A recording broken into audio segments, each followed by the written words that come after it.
Dub Nation, you're watching Golden State Warriors today by Chat Sports. I'm Chase Senior. We have a stacked show on deck for you today, and we start with John Wall and the Golden State Warriors' potential interest in him if he's bought out by the Houston Rockets. So are the Warriors a potential destination for John Wall, who has not played at all for the Rockets in 2021-2022? Basically, he sat home as the upstart and young Rockets gave playing time to some of their young players, and he made a lot of money. Producer Jeremy Chuggs telling me earlier, $47 million to do nothing and stay home. That right there, folks, the best job in America. That might be the best job all across the globe. So Wall did not play at all this past year, was never traded, never bought out as Houston rebuilds. There were some reports about the Lakers maybe trading Russell Westbrook to Houston in exchange for John Wall to salvage what was a disastrous campaign for Los Angeles.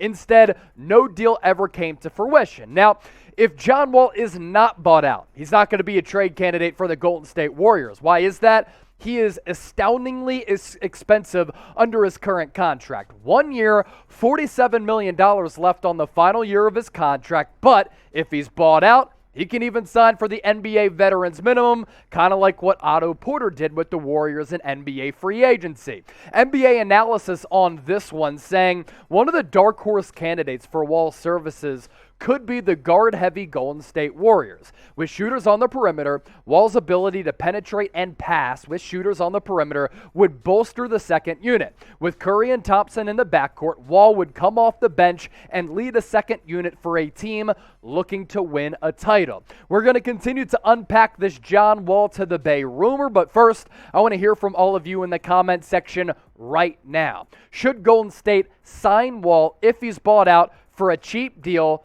thinking that maybe he just wants to win an NBA championship and latch on with a title contender in the Warriors? S for sign, P for pass. Let me know in the comment section. Now, Wall basically just got paid a whole bunch of money to do nothing this past year. So if I'm John Wall and I'm a competitor, because any professional athlete is of less than 1% of the population. They become professional athletes because they have a bulldog mentality that really is thick-minded, and they're very confident in their abilities, and they will stop at nothing to succeed and be great and put the necessary work in to perfect their craft. So competitors like that have a type A, type 1 personality. I can't imagine John Wall's just going to sit out 2 years, even though he's making a lot of money. This guy wants to play basketball because this is his proud love and joy. So, Wall, you've had a frustrating career up to this point, some really high-level moments, some really low moments with a lot of the injury issues that you've suffered. Go to the Golden State Warriors, run that second unit, win a championship, and revive your career to a certain degree. Now, we last saw John Wall in 2020, 2021. He's pretty solid. Even though he's not the most efficient offensive player, he can do a lot on the floor on the offensive end. 20.5 points, 7 assists, and while he has suffered a lot of lower body injuries, John Wall can certainly still make plays happen in transition. Let's think about that second unit for the Golden State Warriors. With the emergence of Jordan Poole, has Poole got to the point where he is way too good to bring in off the bench? Now, I know a lot of you are saying, well, you can't bring him in as a starter or have him maintain that starting role because Steph Curry is coming in off the bench.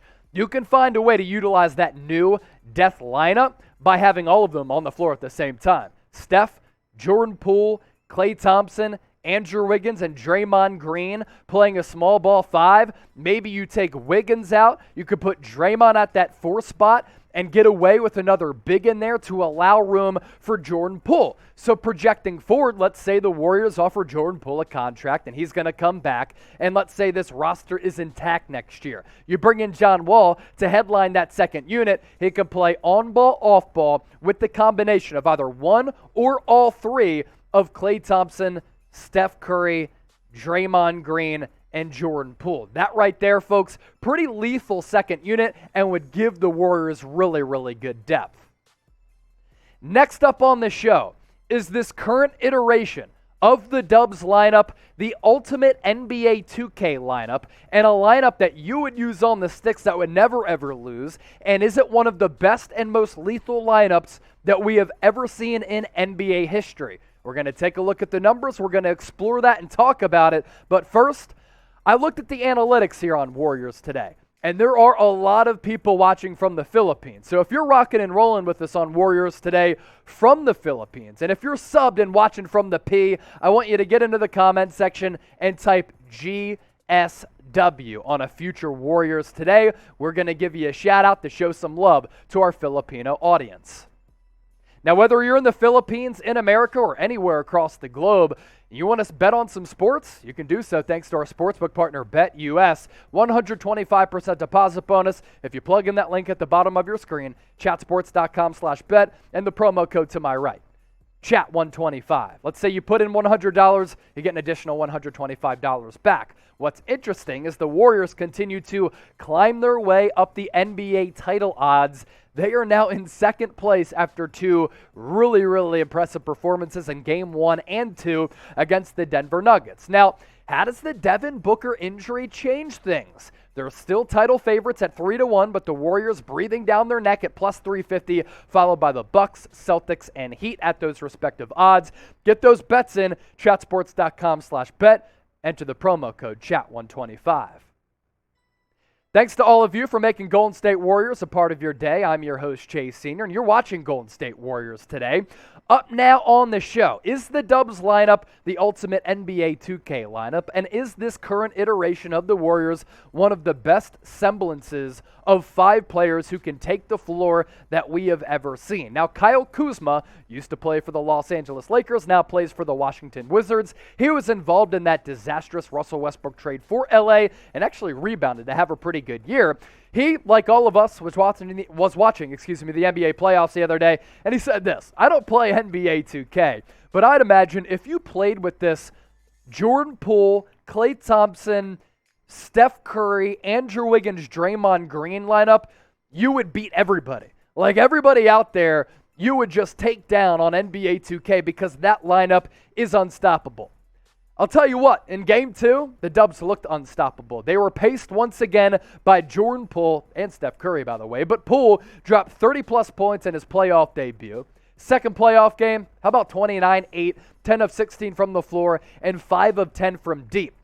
Fellow backcourt mate and Steph Curry looked 100% healthy. Coming in off the bench, is Steph Curry the best sixth man ever? Embrace debate, probably is. 34 points, 4 dimes, 12 of 17 from the deck, and 5 of 10 from downtown. So not only were Curry and Jordan Poole straight up cooking, that allowed a lot of open shot opportunities for Klay Thompson. 21 points, 2 boards, 9 of 19 from the floor, and 3 of 8 from distance. With those 3 guards, and with the versatility that they offer on the offensive end, you have a really good playmaker and creator in Jordan Poole. You have Steph Curry, who's so crafty and can get to the cup but hit a shot from anywhere on the floor. So too can Jordan Poole and Klay Thompson. Then you have Klay playing pretty solid D, hovering around that three-point arc, really quick release. So if he were to be found by a Steph or Jordan Poole, he's going to let it fly. And in the first 2 games of the series, because of the constant threat that all 3 of those players have to offer, in addition to the defense, from Andrew Wiggins and Draymond Green, the Dubs have straight up suffocated the Nuggets so far, and they have looked befuddled. So too has the Joker. He's looked lost out there, bottled up at points by Draymond Green.